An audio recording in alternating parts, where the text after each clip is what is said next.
Next gen நேயர்கள் அனைவருக்கும் வாழ்க வளமுடன். நான் உங்கள் டாக்டர் ஓம் சக்தி ராஜா. குரோதி வருடம் ஐப்பசி மாதம் 4ஆம் தேதி முதல் தை மாதம் 8ஆம் தேதி வரை இந்த செவ்வாயினுடைய பெயர்ச்சி, செவ்வாயினுடைய வக்ரம். ஆமாம், செவ்வாயினுடைய பெயர்ச்சி பார்த்தோம் அப்படின்னா 20/10/2024 ஞாயிற்றுக்கிழமை மிதுனத்திலிருந்து கடகத்துக்கு இந்த செவ்வாய் பகவான் பயிற்சி ஆகிறார். ஆமா, கடகத்துல செவ்வாய் பகவான் நீச்சம் பெறுகிறார் அப்படின்ற ஒரு விஷயத்தை நம்ம எடுத்துக்கலாம். பட் இந்த கடகத்துல நீச்சம் பெற்றாலும் இந்த செவ்வாயானவர் 7/12/2024 முதல் 21/1/2025 வரை வக்ரமாகிறார். இந்த 2 விதமான பாவக பலன்களை இந்த செவ்வாய் இப்பொழுது வெளிப்படுத்துகிறார். ஆமா, ஒரு நீச்ச கிரகத்தினுடைய பலாபலன் என்ன செய்ய போகிறது, அந்த நீச்ச கிரகத்தில் இருக்கக்கூடிய செவ்வாய் வக்கரம் அடைந்தால் என்ன செய்ய போகிறது, இதுதான் நம்ம பார்க்க போற பலனுடைய விவரம். இதுதான் விஷயம். பட் இந்த செவ்வாய் பகவான் நீச்ச பார்வை, வக்ர பார்வை, 2 ஆப்ஷன்ல உங்களுக்கு பலன் கொடுக்க போறாங்க. முதல்ல ஏனைய கிரகங்களில் ஆற்றல் அதிகமான கிரகம் செவ்வாய் பகவான். அதீத வீரம், அதீத தைரியம், போர்க்களம், இரத்தக்காரகன் அப்படின்னு சொல்லக்கூடிய பாவக அமைப்பு. பட் இந்த செவ்வாய் நீச்சம் அடைகிறார் அப்படின்னா ஒரு வேகமாக செயல்படக்கூடிய ஒருத்தர் அமைதியா இருந்தா என்ன சூழ்நிலை உருவாகும்? எல்லாருக்குமே சந்தேகம் வந்துடாதா? ஒருத்தர் சரசரன்னு வேலை செஞ்சுட்டு இருக்காரு, வேகமா ஓடின்னு இருக்கார், டக்குன்னு ஒரு 10 நாள் ரெஸ்ட்ல இருக்கார் அப்படின்னா என்ன சொல்லுவோம்? என்ன சார் ஆச்சு?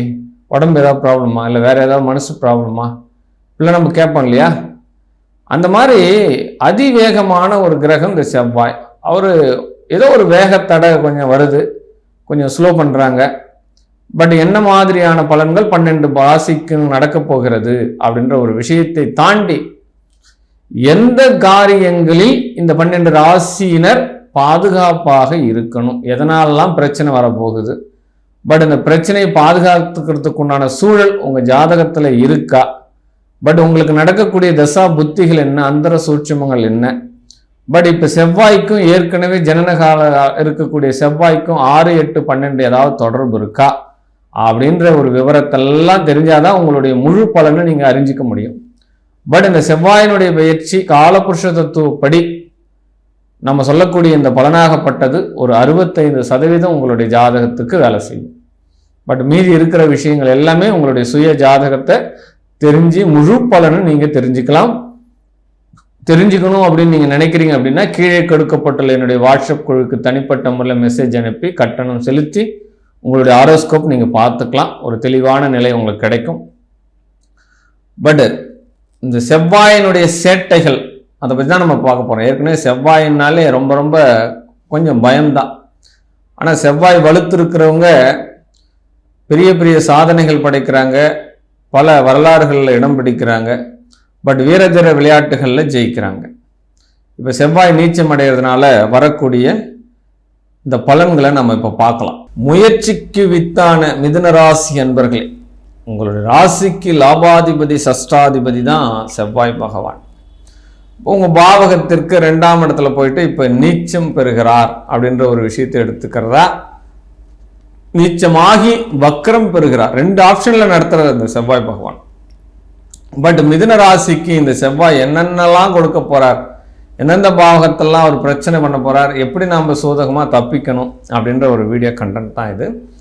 பட் இந்த மிதுன ராசிக்கு முதல்ல உங்க குலதெய்வத்தால் வரக்கூடிய சாபங்கள் இப்போதும் நிறைவேறும். அதுதான் மெயின் விஷயம். ஏற்கனவே குலதெய்வத்து கோரிக்கை ஏதாவது வச்சிருந்து விட்டு போயிருக்கிறது. பட் தந்தையார் பிரார்த்தின்னு இருப்பாரு, தாயார் பிரார்த்தின்னு இருப்பா, தனக்கு ஆண் குழந்தை பிறந்தா நான் இதை செய்யறேன், என்னுடைய வீடு கட்டினா நான் இதை பண்றேன், இந்த மாதிரி நிறைய பிரார்த்தனைகள் வச்சிருப்பீங்க. பட் மனிதனுடைய மனம் என்னன்னா ஒரு விஷயம் கடந்து போன உடனே அதை மறந்து போயிடுறது. இந்த மாதிரிலாம் நீங்கள் குலதெய்வத்திட்ட கோரிக்கை வச்சிருந்து அது ஏதோ ஒரு பரிசீலனை பண்ண முடியாமல் இருந்தால் அதனுடைய தாக்கங்கள் இப்போது உங்களுக்கு நடைபெறும். அதனால் வரக்கூடிய அவஸ்தைகள் உங்களுக்கு நடைபெறுவதற்கு உண்டான சூழல் ஏற்படும்.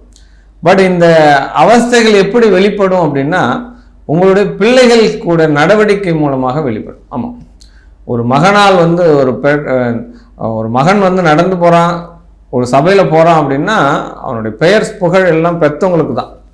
பட் மகன் மகள்கள் செய்யக்கூடிய அது நல்ல விஷயமா இருந்தாலும் சரி, கெட்ட விஷயமா இருந்தாலும் சரி, பாதிப்பு என்னமோ பெற்றோர்களுக்கு தான் அப்படின்ற ஒரு விஷயம் வரும்போது, இப்போ புத்திரர்களால் சில அவஸ்தைகள் ஏற்படக்கூடிய வண்ணம் இந்த செவ்வாய் வந்து உங்களுக்கு ஏற்படுத்துவார். இதெல்லாம் நடக்கும். பட் இதில் இருந்தெல்லாம் நீங்கள் பாதுகாக்க பண்ணிக்கணும். உங்கள் சுய ஜாதகம் என்ன நடக்குது அப்படின்றத செக் பண்ணிக்கணும். பட் முதல் விஷயம், மிதுன ராசிக்கு பிள்ளைகளால் ஏதோ ஒரு அவதி, அசிங்கம், அவமானம் இதெல்லாம் கொடுக்க போகிறாங்க, ஜாக்கிரதையாக இருக்கணும் அப்படின்ற ஒரு விஷயத்த சொல்லப்படுது. பட் ரெண்டாம் இடம் என்னன்னா, ஏற்கனவே இருக்கக்கூடிய நம்ம பட்டிருக்கக்கூடிய கடனால் அவமானங்கள், ஜப்திகள் இதெல்லாம் வரும். இதெல்லாம் நிர்கதி ஆகும். ரொம்ப ப்ரெஷர் வரும். ஏற்கனவே இருக்கக்கூடிய கடனை அனைத்து அதற்கு மேலே ஒரு வட்டிக்கு மேலே வட்டி வாங்குற மாதிரி சூழ்நிலைகள் எல்லாம் இந்த செவ்வாய் வந்து நீச்ச செவ்வாய் ப்ளஸ் வக்கர செவ்வாய் இந்த விஷயத்தை கொடுப்பார். ஆமாம், போராட்டத்திலே இன்னும் போராட்டத்தை தான் பயன்படுத்தக்கூடிய சூழ்நிலை கொடுப்பார். பட் இதை விட ஒரு முக்கியமான விஷயம் என்ன அப்படின்னா, மிதுன ராசியில் இப்போ ஏதாவது கருத்தரித்து இந்த பெண்கள் இருக்கிறீங்க அப்படின்னா அதீத கவனமாக இருக்கணும். பட் நடந்து போகும்போது பார்த்து நடந்து போகணும். பட் கணவரோடு வண்டியில் போகிறீங்க அப்படின்னா வேகம் தடை கொஞ்சம் பொதுவாக தான் போகணும். பட் இதெல்லாம் வந்து நெகட்டிவ் நடக்கிறதுக்கு உண்டான சூழ்நிலைகள். என்ன, செவ்வாய் நீச்சம் ப்ளஸ் வக்கரம் ஆகிறதுனால 8ஆம் இடத்தினுடைய விஷயத்தை கெடுப்பார். 8ஆம் இடம் தான் விருத்தி, கற்பக விருட்சம். அப்போ அந்த பாவகத்தை பார்க்கறதுனால அந்த பாவகம் கெடுது அப்படின்ற ஒரு விஷயத்தை எடுத்துக்கலாம். பட் எந்த ஒரு கும்பலாக இருக்கக்கூடிய நெரிசல் பகுதிக்குள்ளெல்லாம் நீங்கள் போகக்கூடாது. சண்டை சச்சரவு நடக்கும் இடத்துக்கு நீங்கள் செல்லவே கூடாது. யாரோ ஒருத்தவங்க செஞ்சுட்டு உங்கள் மேலே வழக்குகள் போட்டு அந்த வழக்குகள் நம்மளுடைய வாழ்நாள் முழுவதும் நடக்கிற மாதிரி காரியங்கள்லாம் இப்போ நடந்துடும். அதனால் ரொம்ப ரொம்ப கவனம் வேண்டும் அப்படின்ற ஒரு விஷயத்தை உங்களுக்கு நான் சொல்லப்படுது. பட் தந்தையாருடைய வழி உறவுகள் மிகப்பெரிய ஒரு அவஸ்தைக்குள்ளாக்கும். ரெண்டாவது விஷயம்னா, தந்தைக்கே ஏதாவது வந்து விபத்துகள், கண்டங்கள் இந்த மாதிரி சூழ்நிலைகள் நடக்கும். தந்தையாருடைய உடல் நலத்தில் மிக மிக கவனம் வேண்டும் அப்படின்ற ஒரு விஷயம் சொல்லப்படுது. எங்கோ நம்ம அதிர்ஷ்டம் பாதிக்கப்படுகிறது, நல்லா தான் போயிருந்தது லைஃப், திடீர்னு ஏதோ ஒரு பிரேக் ஆன மாதிரியும் வேகத்தடை வந்த மாதிரி நடந்துட்டு இருக்கே அப்படின்ற மாதிரி ஒரு சூழல், மாயை இப்பொழுது உங்களுக்கு தோன்றக்கூடிய வாய்ப்புகள் அதிகமாகும் அப்படின்னு சொல்லப்படுது. பட் இரண்டாவது திருமணம் ஒரு ஏமாற்றத்தை தரக்கூடிய விஷயமாகவும் இப்போ நடக்கும். யாருக்கெல்லாம் இப்போ வந்து இந்த ஒரு 90 நாட்களுக்குள்ள ரெண்டாவது திருமணத்துக்கு உண்டான சூழ்நிலை நடக்கிறதோ அந்த ரெண்டாவது திருமணத்திலே ஏதோ ஒரு விபரீதம் நடக்கும். அதனால் கல்யாணம் பண்ணுற போது ரெண்டாவது திருமணம் பண்ணுறவங்க நல்லபடியான ஜாதகத்தை சரியாக பார்த்து கரெக்ட் பண்ணி பண்ணுங்க அப்படின்ற ஒரு விஷயத்தை மட்டும்தான் சொல்லப்படுது.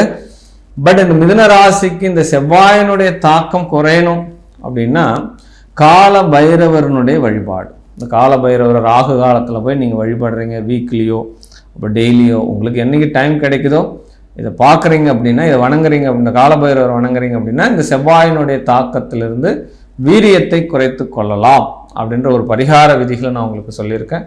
பட் இந்த மிதுன ராசிக்கு இந்த செவ்வாயானவர் பெரும் பாதிப்புகளை கொடுக்கக்கூடாது அப்படின்னு சொல்லிட்டு நான் வணங்கக்கூடிய உமையவள் அகிலாண்ட கோடி பிரம்மாண்ட நாயகி அங்காள பரமேஸ்வரிகிட்டையும் நான் வேண்டுதல் வைக்கிறேன். வாழ்க வாழ்க வாழ்க வாழ்க.